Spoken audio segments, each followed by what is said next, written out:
దేవునికి స్తోత్రం కలుగును గాక. Praise be to God. దేవుడు మనల్ని జయ జీవితం అనే బైబిల్ స్టడీలో చాలా చక్కగా నడిపిస్తూ ఉన్నారు.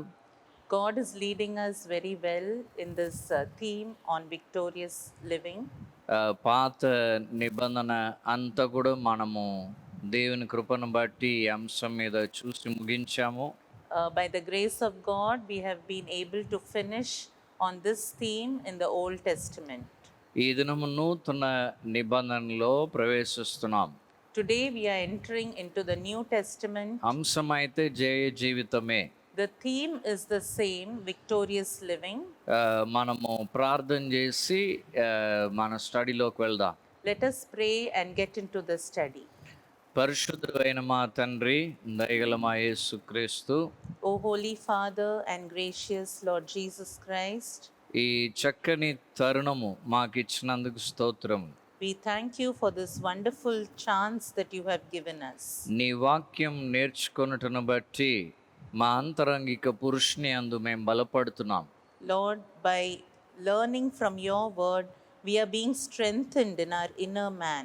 ఏ తుఫాను వచ్చినా, శోధనలు వచ్చినా మాకు బలం అవసరమై ఉన్నది.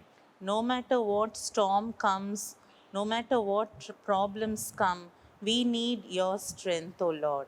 మీరు బలపరిచి మీరు నడిపించడానికి ఈ వాక్యముని మా హృదయంలో భద్రపరచుకొనుటకు సహాయం చేయండి.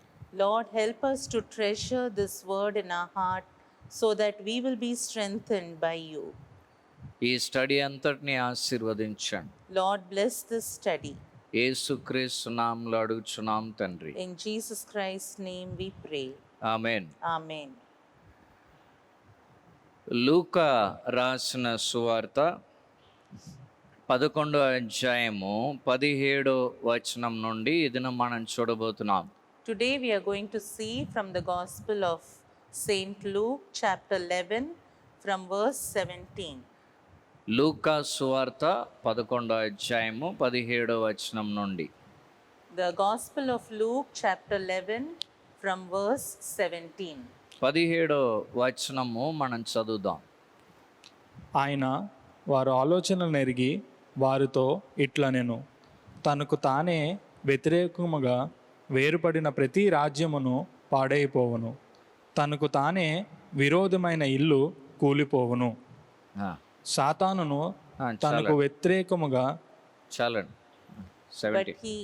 But he knew their thoughts and said to them, any kingdom divided against itself is laid waste, and a house divided against itself falls. ఇక్కడ యేసుక్రీస్తు ఒక ప్రిన్సిపల్ని, ఒక నియమాన్ని తెలియబరుస్తున్నారు. Here Jesus Christ is making known a principle. వేరుపడి ఉండడము అనేది నాశనమునకు దారి చూపిస్తుంది అని. To be divided, it will show a way only for destruction.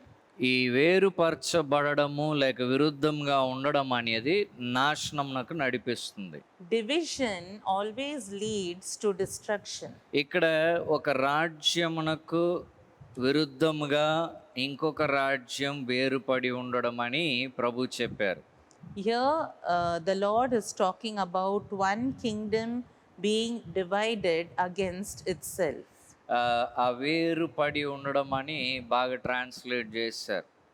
To be divided against itself, it is translated very well. ఆ పదమునకు అర్థం ఏంటంటే, what is the meaning of that word? Distribution నిమిత్తము different సెక్షన్గా పార్టిషన్ చేసి ఉండడం. That means partition for distribution. Different సెక్షన్గా మనం function అవడం. Functioning in different sections. అది సాధారణంగా మంచిదని అనుకుంటాం. And we think that is very good. Administration నిర్వాహంకి డిఫరెంట్ సెక్షన్గా ఉంటే బాగుంటుందని అనుకుంటాం. For the administration to go on well, we think that to work in different sections, it will be good. అయితే యేసు ప్రభు ఏమంటున్నారంటే, But what is Jesus Christ saying? ఏ రాజ్యమైనా different సెక్షన్స్గా ఉంటే అది పాడైపోతుంది అంటున్నాడు. Any kingdom, if it is divided into different sections, it will be destroyed. మనమేమో మంచిదని అనుకుంటాము, We think it is very good, అయితే ప్రభు చెప్తున్న మాట ఏంటి?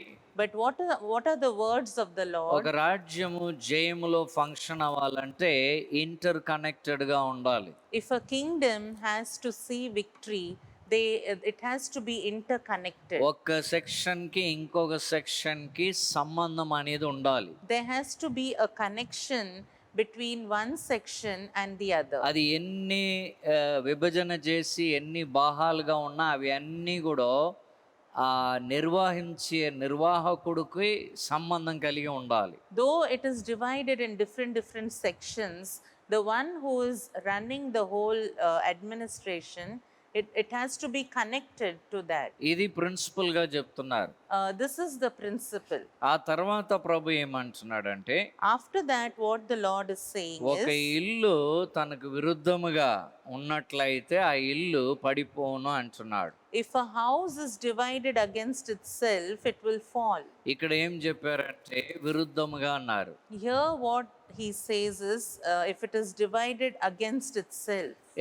ఇల్లు మనకు బాగా తెలుసు. We know a house very ఒక well. ఇంట్లో భర్తకి తన కోరికలే నెరవేర్పుకు రావాలి అని ఆలోచన ఉంటే, If in a house a husband feels that only his desires should be fulfilled, భార్యకి తన కోరికలే నెరవేర్పుకు రావాలని ఆలోచన ఉంటే, if the wife has the thinking that only her desires should be fulfilled, లేక పిల్లలు ఒక్కొక్కరికి వాళ్ళ ఆలోచనే నెరవేర్పుకు రావాలని తలంపు కలిగి ఉంటే, or if the children have the thinking that their desires only should be fulfilled, ఆ ఇల్లు ఎలా ఉంటుందో నేను ప్రత్యేకమైన మాదిరి మీకు ఇవ్వాల్సిన అవసరం లేదు.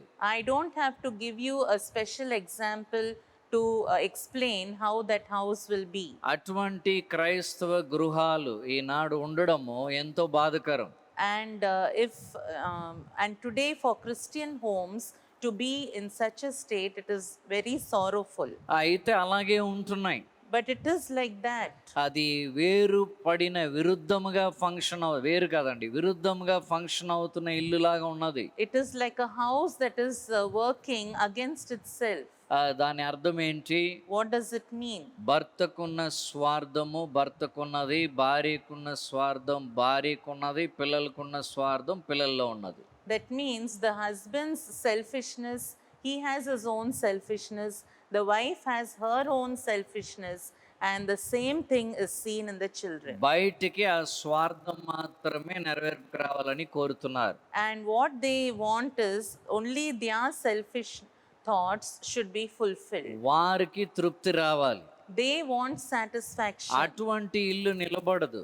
Such a house will not stand. మత్తయి సువార్త 12:25 In the Gospel of Matthew chapter 12 and verse 25, మత్తయి ఇదే సంఘటనని రికార్డ్ చేస్తే ఇంకొక విషయాన్ని యాడ్ చేస్తున్నారు. Matthew writes the same incident and he adds one more thing to it. అక్కడ పట్టణం అని యాడ్ చేస్తున్నాడు. There he has added a city also. అక్కడ పట్టణము విరుద్ధంగా ఫంక్షన్ అవుతే అది నిలబడదు అంటాడు. There he says if a city is working against or it is divided, it will not function well. ఇటువంటి విరుద్ధమైన వేరుపడినది ఏది కూడా జయ జీవితంలోకి నడిపించదు. Such a division or such a opposition cannot lead to victory. ఇది ఎక్కడ స్టార్ట్ అయిందంటే, Where did this start? ఇది ఏదెన్ తోటలో ప్రారంభమైంది. This started in the Garden of Eden.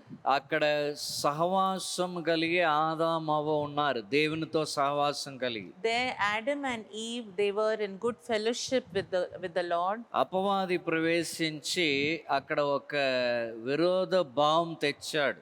The devil entered there and he brought a opposing thought in them. అందువలన వారు దేవుడిని విడిచిపెట్టి వేరయ్య మార్గం చూశారు. That's why they left God and they saw a way to be divided.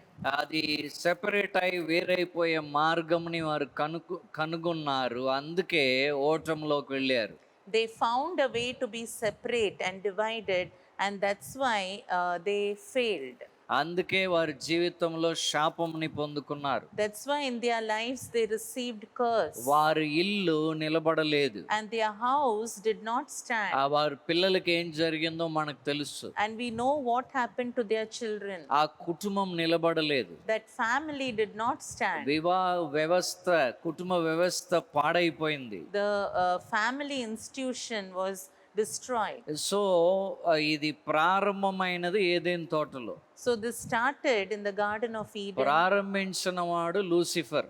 Who started it is Lucifer. అపవాది, సాతాను అని రాయబడి ఉంది. It is written as the devil or Satan. So ఎక్కడైతే ఈ విభజన, ఈ విరుద్ధ భావం ఉన్నదో అక్కడ అపవాది పనిచేస్తున్నాడని సులువుగా మనము గుర్తించవచ్చు. Wherever we see this division or wherever we see opposition, we know very well that the devil is working there. పరిశుద్ధాత్మ పనిచేస్తున్నప్పుడు When the Spirit of God is working, ఆయన పరిశుద్ధ జీవితంకై ప్రత్యేకిస్తాడు. He will separate us for holy life.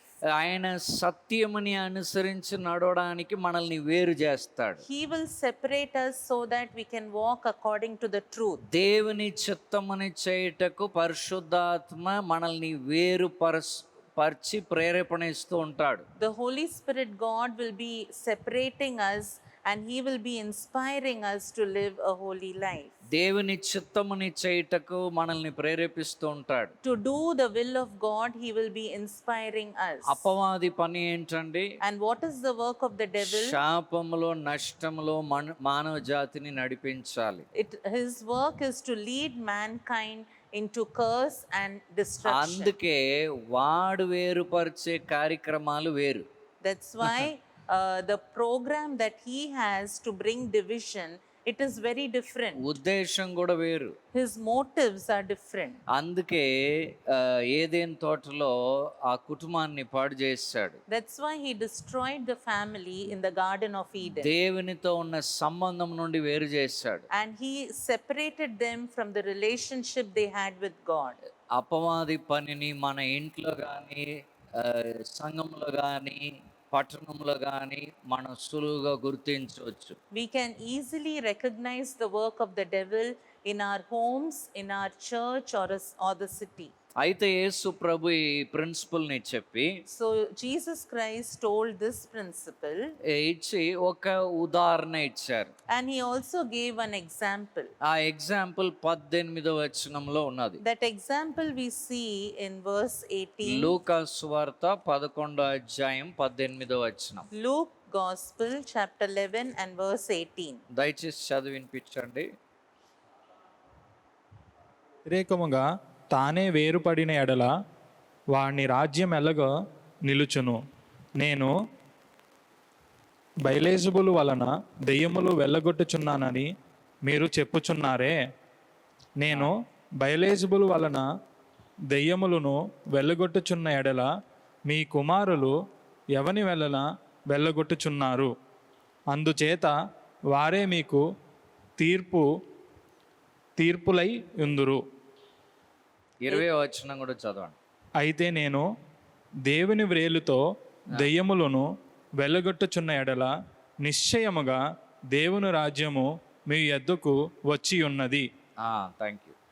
If Satan also is divided against himself, how will his kingdom stand? For you say that I cast out demons by Beelzebul. And if I by Beelzebul cast out demons, by whom do your sons cast them out? So they will be your judges. But if I cast demons by the finger of God, then the kingdom of God has come upon you. ఇక్కడ సాతాను రాజ్యంని ఒక ఎగ్జాంపుల్గా, ఉదాహరణగా ప్రభు చెప్తున్నాడు. Here the Lord gives Satan and his kingdom as an example. బాగా గమనించాలి. Carefully listen. సాతాను తనకు తానే వేరుబడి లేదట. Satan is not divided against himself. అలాగ ఒకవేళ వేరుపడి ఉంటే తన రాజ్యం ఎలాగ ఇప్పటి వరకు నిలిచి ఉంటుందని ప్రభు ప్రశ్నించాడు. And the Lord questioned, if Satan was divided among himself, then how will his kingdom stand for so long? అంటే ఇప్పటికీ ఒక 6500 నుండి 7000 సంవత్సరాలు దాదాపు అయిపోయింది. Almost 6,500 to 7,000 years have passed by. ఇన్ని వేల సంవత్సరాలు ఒక రాజ్యము చాలా జయవంతంగా నడుస్తుంది. And so many thousands of years, one kingdom is working so victoriously. ఆ జయముగా నడవడానికి కారణం ఏంటట? And what is the reason for that victory? వేరుపడి లేదట. That it is not divided. ఎంత చక్కని రాజ్యమో చూడండి. See, such a good kingdom it is. యేసు ప్రభువే చెప్తున్నాడు, సాతాను రాజ్యము తనకు తానే వేరుపడి లేదని. Jesus Christ himself tells us that Satan's kingdom is not divided against అయితే itself. వాడు మాట విని మన భార్యకు విరోధంగా, పిల్లలకు విరోధంగా, భర్తకు విరోధంగా కార్యాలు చేస్తూ ఉంటాం. But we listen to his voice and start working against the husband, against the wife, and against the children.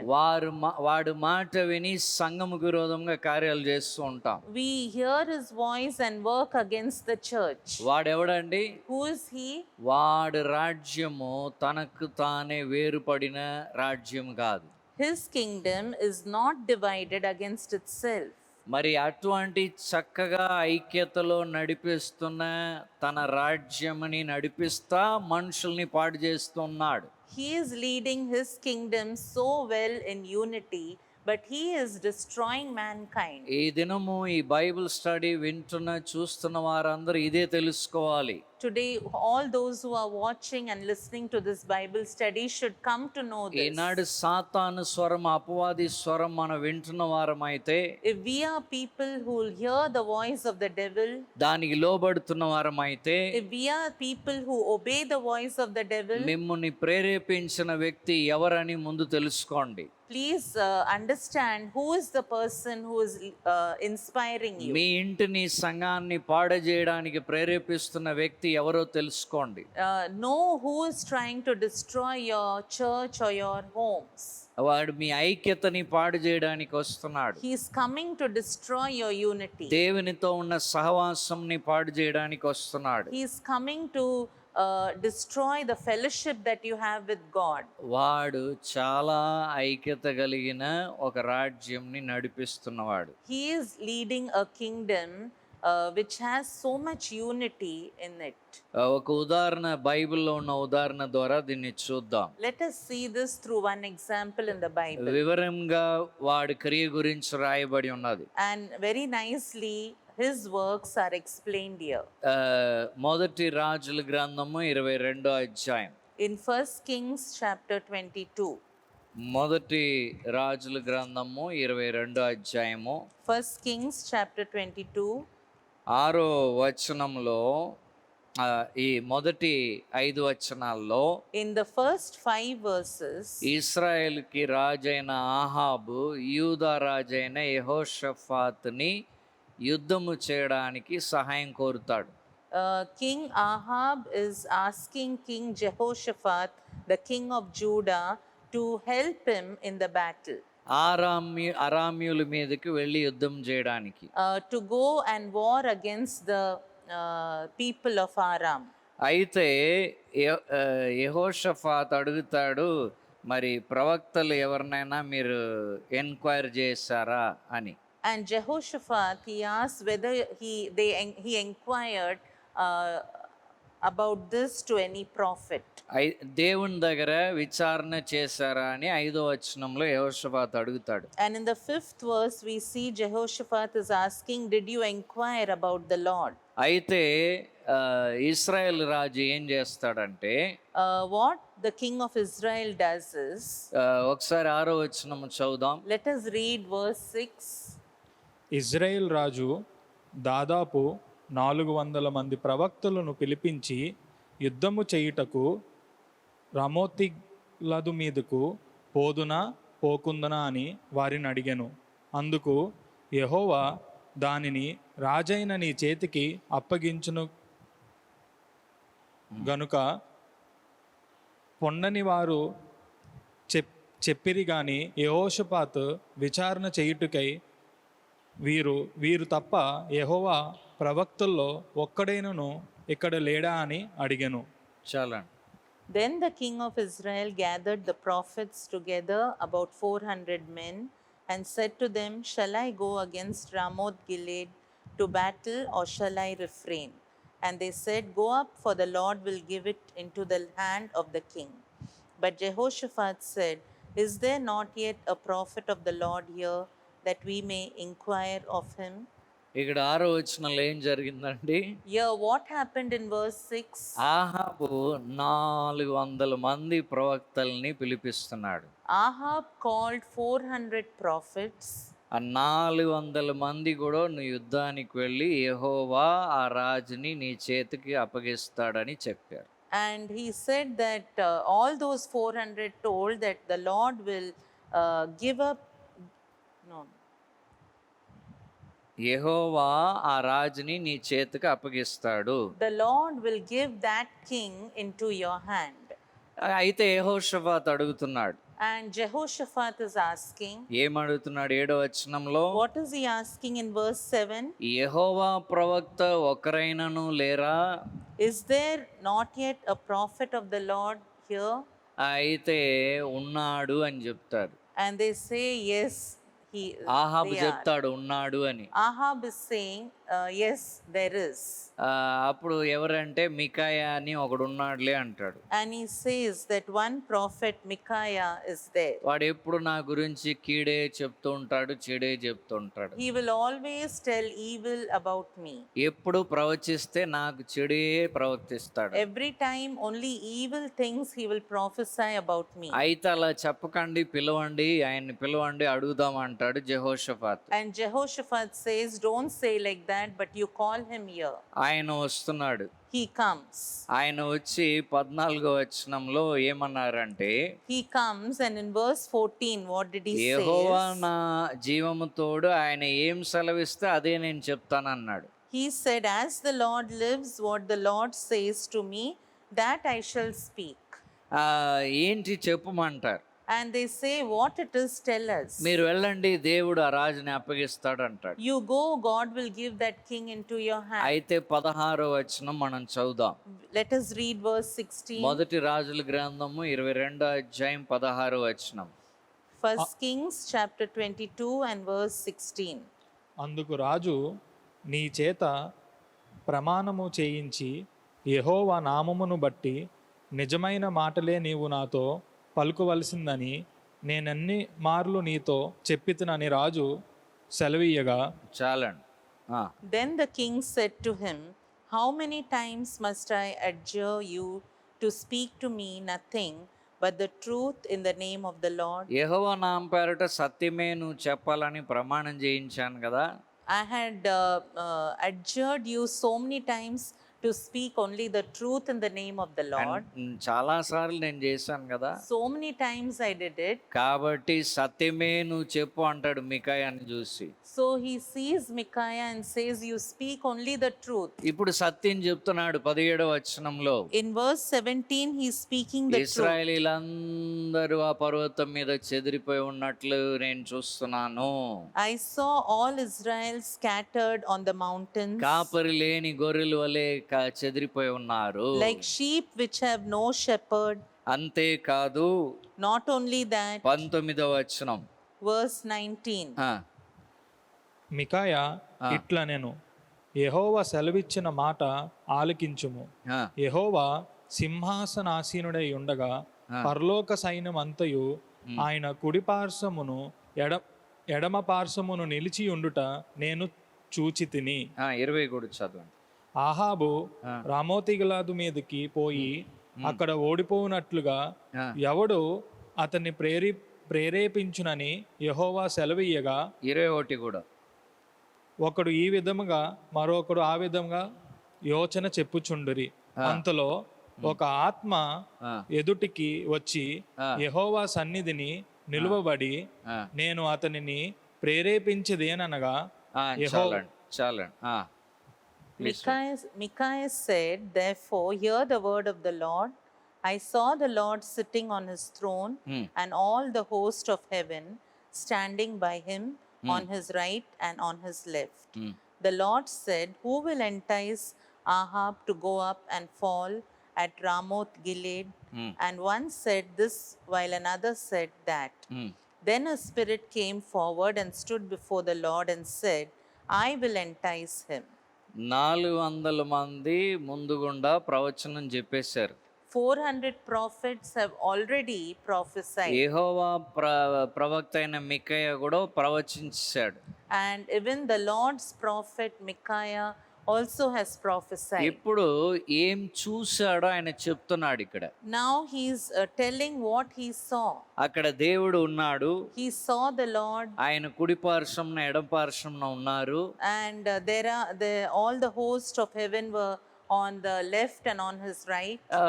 దేవుడు అడుగుతున్నాడు, యెహోవా అడుగుతున్నాడు, And the Lord is asking, ఎవరు ఆహాబుని ప్రేరేపించి రామోత్ గిలియదులో ఓడిపోయినట్లు చేయగలరు అని. Who will entice Ahab and defeat him at Ramoth Gilead?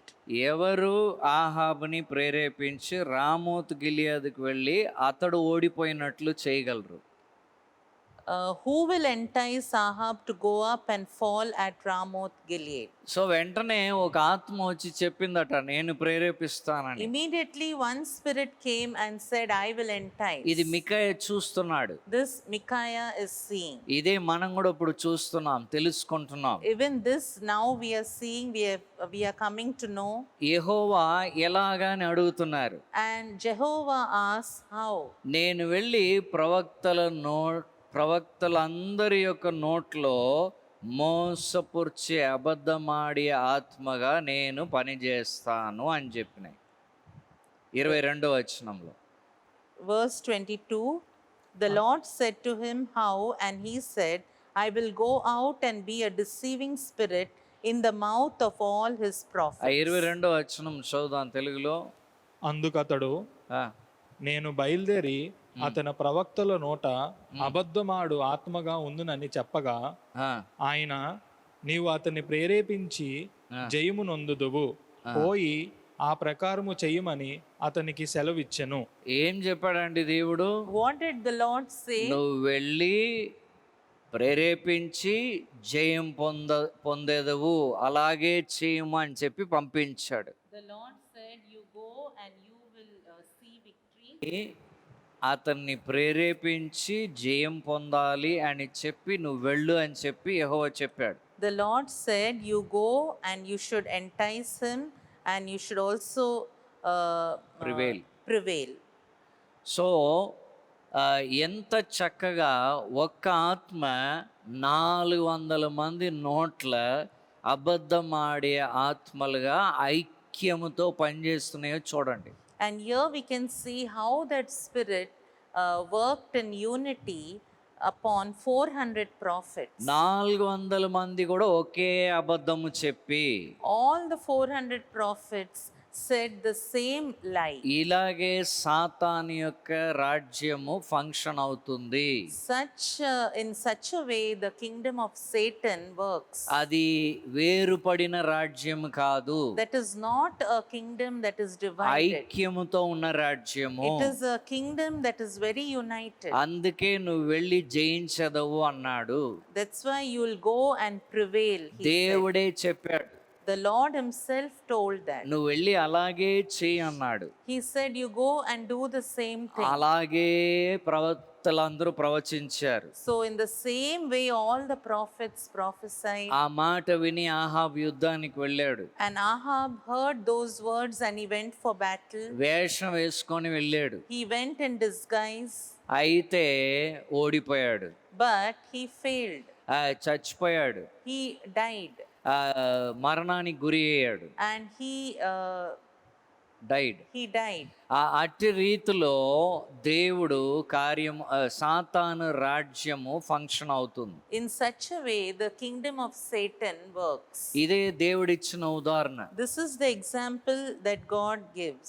ఉదాహరణకి సాతాన్ రాజ్యం చూడండి, For example, see the kingdom of అది Satan. వేరుపడి ఉండట్లేదు. It is not divided against itself. ఒక చిన్న అనుభవం జరిగింది. A small experience happened. ఒకసారి విజయనగరం ప్రేయర్ హాల్లో ప్రార్థనలు జరిగిస్తూ ఉన్నాం. Once we were conducting prayers in Vijayanagaram prayer hall, నాతో పాటు ఒక సేవకులు ప్రేయర్ చేస్తున్నారు. and with me one more servant of God was praying. Rather ఆ దేవుని సేవకుడితో పాటు నేను ప్రేయర్ చేస్తున్నా. Rather, I was praying with the servant of God. ఇద్దరు ప్రేయర్ చేస్తూ ఉన్నాం. We both were praying.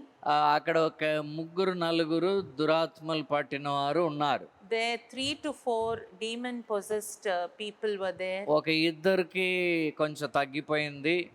2 of them were relieved to some extent. అయితే ఇద్దరిలో మాత్రం భయంకరంగా అది బయటపడుతూ గొడవ పెడతా ఉంది.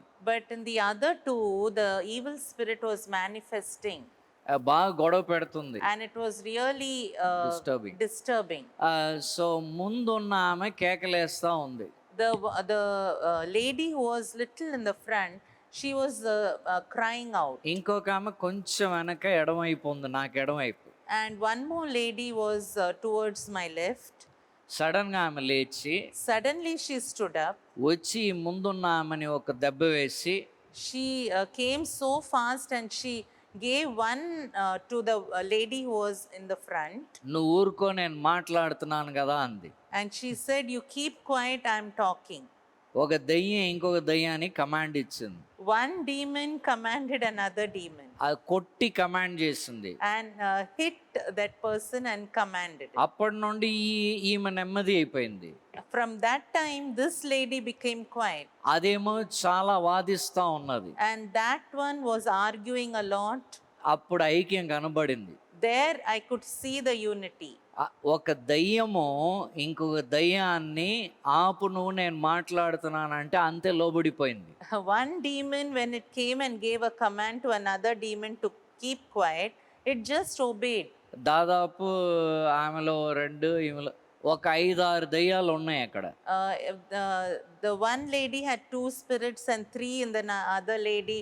Almost 5 to 6 spirits were working ఆ there. ఒక్క దయ్యానికి మిగతా 5 కూడా లోబడినాయి. So to one demon, all the other 5 demons obeyed. ఇలాగే సాతాను రాజ్యం ఐక్యంగా ఫంక్షన్ అవుతుంది. So the kingdom of Satan, it functions in unity. అందుకే అది జయిస్తుంది. That's why they can see the victory. కుటుంబాల మీద జయం, It can see victory upon the families, పట్టణం మీద జయం, victory upon the cities, సంఘం మీద జయం, victory on the church also, రాజ్యం మీద జయము. and on kingdoms. 6500 సంవత్సరాలు పైగా జయములోనే నడుస్తుంది. And it is walking in victory more than 6500 years. ఈనాడు వాడు విభజన వేరుపడడానికి మాట చెప్తే వాడు మాట విని మనం ఓడిపోతున్నాం. And today, if he speaks about division, we obey his words and we are defeated.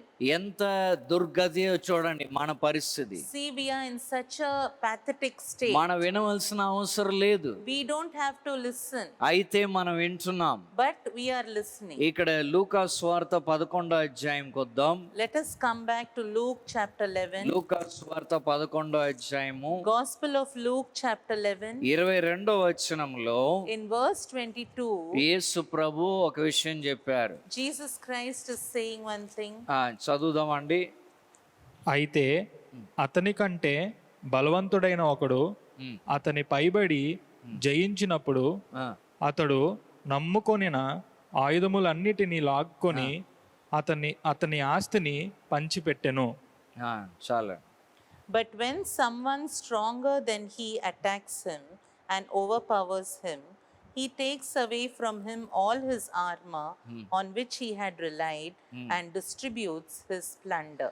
ఈ మాట యేసు ప్రభు చెప్పిన తర్వాత, After Jesus spoke these words, అంటే సాతాను గురించిన ఉదాహరణ ఇచ్చిన తర్వాత, after he gave an example about Satan, ఆ సాతాన్ రాజ్యం గురించి, about the kingdom of Satan, బెయల్జెబూల్ ఏంటి, ఆయన ఎలాగ దయ్యాలు వెళ్ళగొడుతున్నారు, క్లారిఫికేషన్ అంతా ఇచ్చారు. he gave the clarification about Beelzebul and about himself.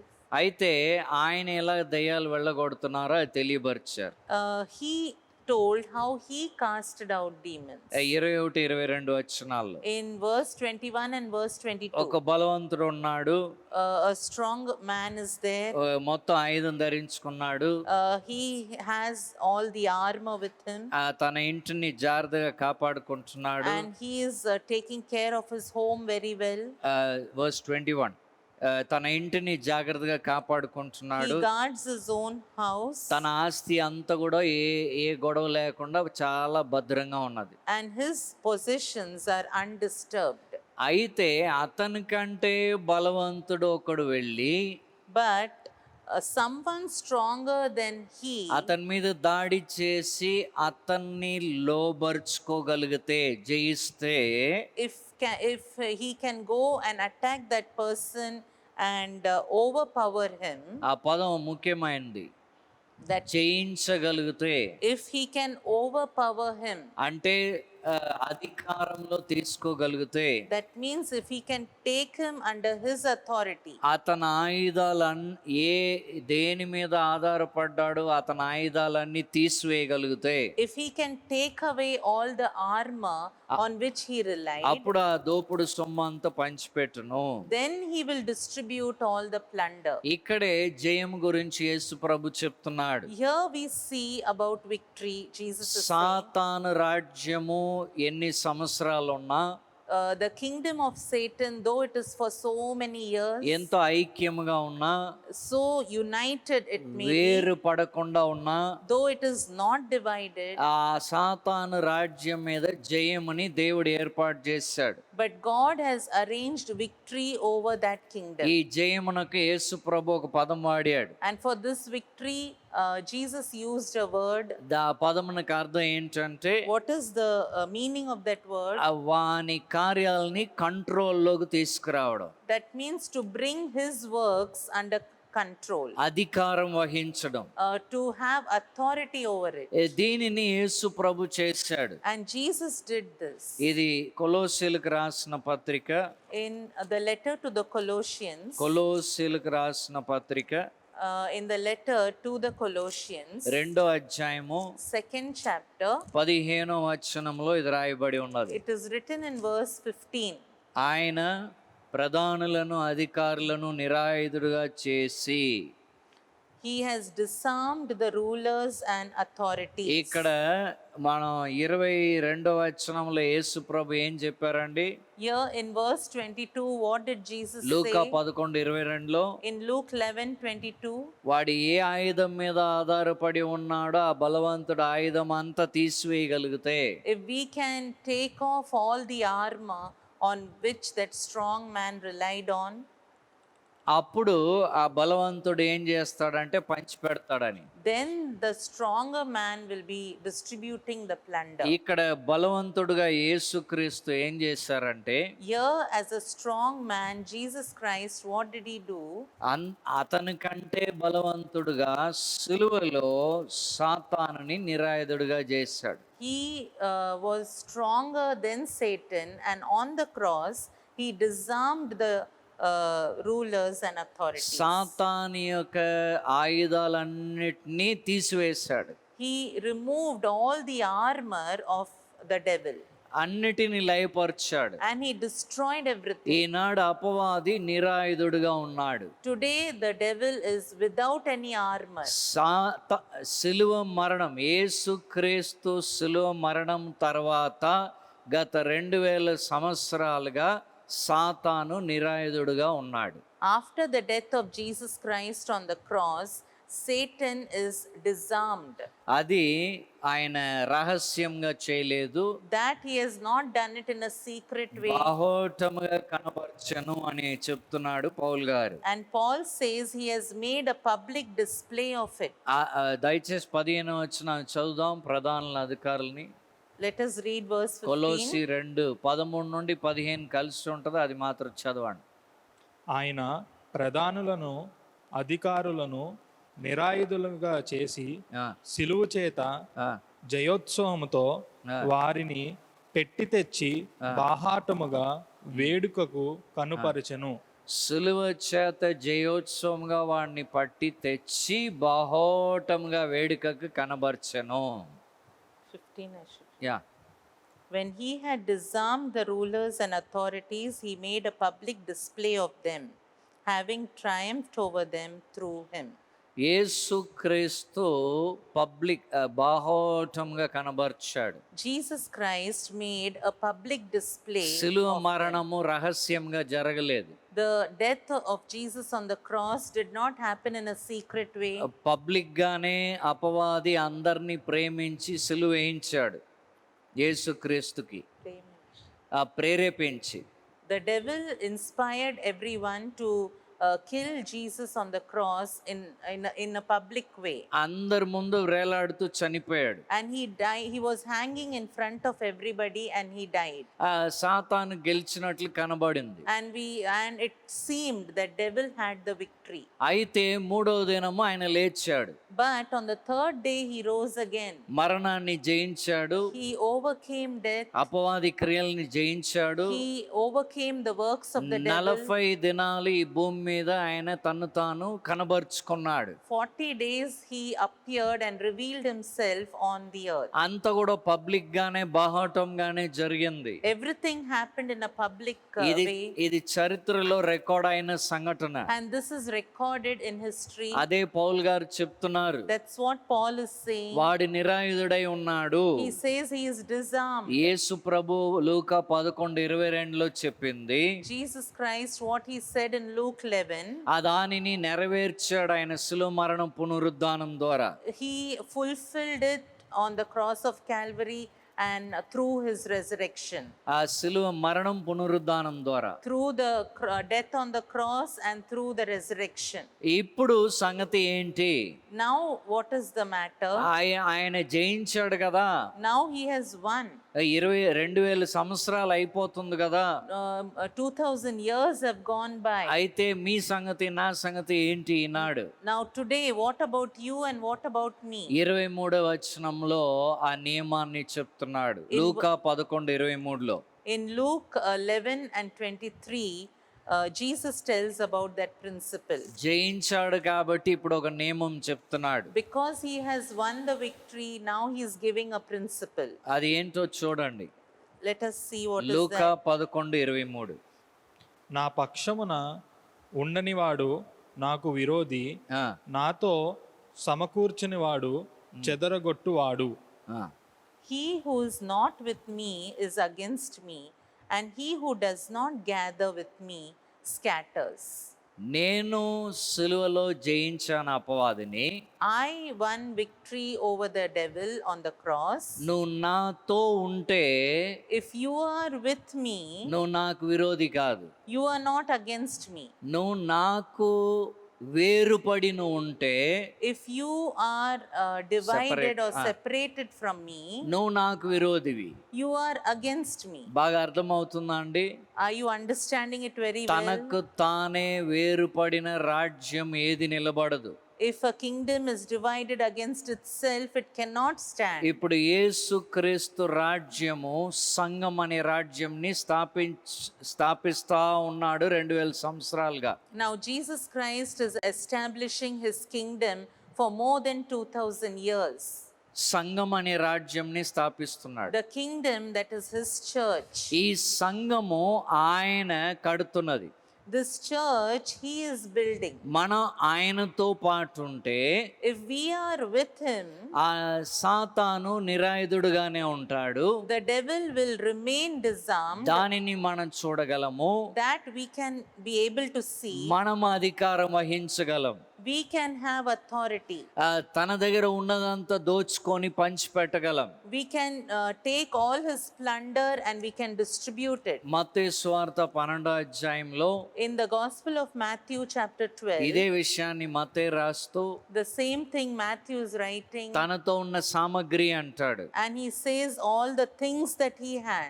వారందరినీ మనం విడిపించగలం. We can take all the things from him. అయితే మన యేసు ప్రభు పక్షమున లేకపోతే But if we are not with Jesus Christ, దాని అర్థం ఏంటి? what does it mean? యేసు క్రీస్తుకు వేరుపడి ఉంటే If we are separated from Jesus Christ, మనము ఆయనకి విరుద్ధంగా ఉంటాం. we are against him. అంటే దాని అర్థం ఏంటి? What does it mean? మనం చెదరగొట్టే వారమై ఉంటాం. We are people who scatter. మనం సమకూర్చే వారమై ఉండవు. We will not be people who gather. మన ఐక్యతని పాడు చేసే వారమై ఉంటాం. We will be people who destroy the unity. సంఘం యొక్క అభివృద్ధిని పాడు చేసే వారమై ఉంటాం. We will be people who destroy the growth of the church. మన ఇతరుల యొక్క ఆత్మీయ వృద్ధిని పాడు చేసే వారమై ఉంటాం. We will be destroying the growth of other believers. ఇదే మన పని అయి ఉంటుంది. Only this will be our work. ఆయన పక్షమున ఉంటే If we are with him, అంటే క్రీస్తుతో కలిసి సహవాసం కలిగి ఉంటే, if we are with Christ and in fellowship with him, ఆయన నుండి వేరవకుండా వేరుపడి ఉండకుండా ఉంటే, if we are not separated from him, మనం ఏం చేస్తామంటే what we will do is ఐక్యతకి కారణం అవుతాం. we will become a reason for unity. ఇతరులు వృద్ధికి కారణం అవుతాం, ఎదగడానికి కారణం అవుతాం. We will become a reason for others' growth. ఒకరినొకరు ప్రార్థనలో సపోర్ట్ చేస్తాం. We will be supporting one another in prayer. బలహీనమైన వాళ్ళని మన ప్రార్థనలో ఆదుకుంటాం. And those who are weak, we will support them in prayer. రక్షణ లేని వారిని, వాడి దగ్గర ఉన్న వారిని అధికారం వహిస్తూ లాక్కుంటాం. And we will be snatching people who are not saved, who are under his control. మన అధికారం ఎక్సర్సైజ్ చేస్తాం. We will be exercising the authority. యేసుక్రీస్తు నామం పేరట అధికారంని వాడుకుంటాం. We will be using the authority that we have in the name of Jesus. రక్షణ లేని వారి కొరకు ప్రార్థిస్తాం. We will be praying for those who are not మనం saved. సమకూరుస్తూ ఉంటాం. We will be gathering. రాజ్య అభివృద్ధి కొరకు, సంఘ అభివృద్ధి కొరకు మనము ఆ కార్యక్రమంలో ఆలోచన కలిగి ఉంటాం. For the growth of the kingdom, for the growth of the church, we will have such thinking. అదే యేసు ప్రభు అంటున్నాడు. That's what Jesus is saying. ఈ ప్రిన్సిపల్ ని మీరు ఫాలో అవ్వాలి. You have to follow this principle. నాతో ఉంటే మీకు జయం. If you are with me, you will see victory. వానిపైన నేను జయం పొందాను. I have become victorious over him. నేను నిరాయుధుడిగా చేశాను. I have disarmed him. నువ్వు ఎలాగో చేయలేవు. You cannot do it. నువ్వు శరీరవి. You are in flesh. నేను ఆత్మ అయిన దేవుణ్ణి. I am God who is spirit. నేను ఆ దురాత్మ సాతాను పైన నేను జయం పొందాను. I have overcome the devil who is spirit. నేను నీకు అధికారం ఇస్తాను. And I will give you authority. నా పక్షమున ఉండు. You be with me. నేను పొందిన జయములో నువ్వు కూడా పాలివాడవుతావు. The victory that I have won, you will also have a part in it. ఆ పాలివాడవుతూ ఆ జయములో నడుస్తూ అభివృద్ధిలోకి వెళ్తావు. You will be participating in it and you will walk in victory and growth. ఈ సంఘం అభివృద్ధిలోకి నీకు కూడా పాలు ఉంటది. You will also have a part in the growth of the church. ఆత్మల రక్షణలో నీకు కూడా పాలు ఉంటది. And for souls to be won, you will also have a part in it. ఈ రాజ్యము ఇంటాక్ట్ గా ఉంటుంది. And this kingdom is intact. ఈ రాజ్యంలో విరుద్ధ భావం ఉండదు. In this kingdom there will not be divisions. ఎందుకంటే వానిని నేను జయించాను. Because I have overcome నువ్వు him. నా పక్షమున ఉన్నావు. You are with me. నేను సమాధానకర్తని. I am the Prince of Peace. నేను సమాధాన ప్రభుని. I am the Prince of Peace. నేను సమాధానం ఐక్యతని మెయింటైన్ చేస్తాను. I will maintain peace. 2000 సంవత్సరాలుగా సంఘంని కడుతున్నాను. And more than 2000 years years I'm building my church. నీకు ఈనాడు పిలుపు నాతో కలిసి ఉండడానికి. Today I call you to be with me. నాకు విరోధిగా ఉండొద్దు. Don't be against me. నువ్వు పాడైపోతావు. You will be destroyed. ఆదామవ్వ అదే కోరుకున్నారు. Adam and Eve had only that desire. అపవాది పక్షమున వెళ్ళారు. They went with the devil. నా పాడైనది వారు, but they were destroyed. వారి కుటుంబం పాడైంది. Their family was destroyed. నా సంకల్పమని నా కుమారుని ద్వారా నేను మరలా నెరవేర్చుకున్నాను. And I fulfilled my plan through my son. నా కుమారుడైన యేసుక్రీస్తు ద్వారా నెరవేర్చుకున్నాను. I fulfilled it through my son Jesus నువ్వు నా Christ. కుమారుని పక్షమున ఉండు. You be with my son నువ్వు Jesus. సమకూర్చే వ్యక్తిగా ఉంటావు. You will be a person who will gather. యేసు జయములో నీకు కూడా జయము. You will also have victory in the victory of Jesus. యేసుక్రీస్తు 33.5 సంవత్సరాలు బ్రతుకులో జయ జీవితం జీవించాడు. Jesus Christ, when he was on this earth for 33.5 years, he saw victory. ఆ జయము నీదవుతుంది. That victory will be yours. నా పక్షమున ఉంటే నీకు జయ జీవితం. If you are with me, you will have victorious ఇది living. నూతన నిబంధన నియమము. This is the New Testament principle. పాత నిబంధనకి నూతన నిబంధనకి ఉన్న వ్యత్యాసం మనకు తెలుస్తుంది కదా. And now we can know the difference between Old Testament and the New Testament. పాత నిబంధనలో జయ జీవితం గురించి చూసాము. In the Old Testament we saw about victorious life. నూతన నిబంధనలో ఆ షిఫ్ట్, అది మార్పుని మీరు చూడవచ్చు. Now you can see the shift in the New Testament. యేసుతో ఉంటే జయం. If you are with Jesus, you will have victory. యేసుతో ఉంటే ఆయన కడుతున్న సంఘములో, జయవంతమైన సంఘములో మనకు కూడా ఒక పాలు. If you are with Jesus, you will have a part in the church that he is building. నువ్వు సమకూర్చే వ్యక్తి కాబట్టి జయం. Because you are a person who gathers, you will see victory. నువ్వు చెదరకొట్టే వ్యక్తి అయితే నువ్వు ఓటం. If you are the person who scatters, you will see only defeat. నువ్వు క్రీస్తుకు విరోధిలాగా ఫంక్షన్ అవుతున్నావు. You will be functioning as the one who is against Jesus. So ఈ principal ని ఇక్కడ యేసు ప్రభు తెలియబర్చాడు. So this principle Jesus Christ taught here. ఆ తర్వాత ఒక ఉపమానం చెప్పాడు. And after that he told one parable. దాన్ని దేవుని చిత్తం అయితే వచ్చే వారం మనం కంటిన్యూ చేద్దాం. If it is the will of God, we'll continue this next week. ఈ దినము నేర్చుకున్న దాన్ని నూతన నిబంధన విశ్వాసులుగా మనం ఒకవేళ అప్లై చేయకపోతే మన జీవితంలో అప్లై చేద్దాం. Today, as a New Testament believer, today the principle that we learned, if we have not applied it in our lives for till this day, today we will apply it. First principle ఏంటండి? What is the first principle? ఏ రాజ్యమైనా, ఇల్లైనా, పట్టణమైనా వేరుపడి ఉంటే నిలబడదు. Any kingdom, any city, any house which is divided, it will not stand. స్వార్థం ఏలితే నిలబడదు. If selfishness is ruling, it will not stand. ప్రేమ ఉంటేనే నిలబడుతుంది. Only when love is there, it will stand. రెండో ప్రిన్సిపల్ ఏంటండి? What is the second principle? యేసుతో ఉంటే జయము. If you are with Jesus, you will see Yesu victory. పక్షమున ఉంటే జయము. If you are with him, you will see ఆ victory. జయం ఎలా తెలుసుకుంటాం? How we will know that victory? సమకూర్చడంలో తెలుసుకుంటాం. We will know when we gather.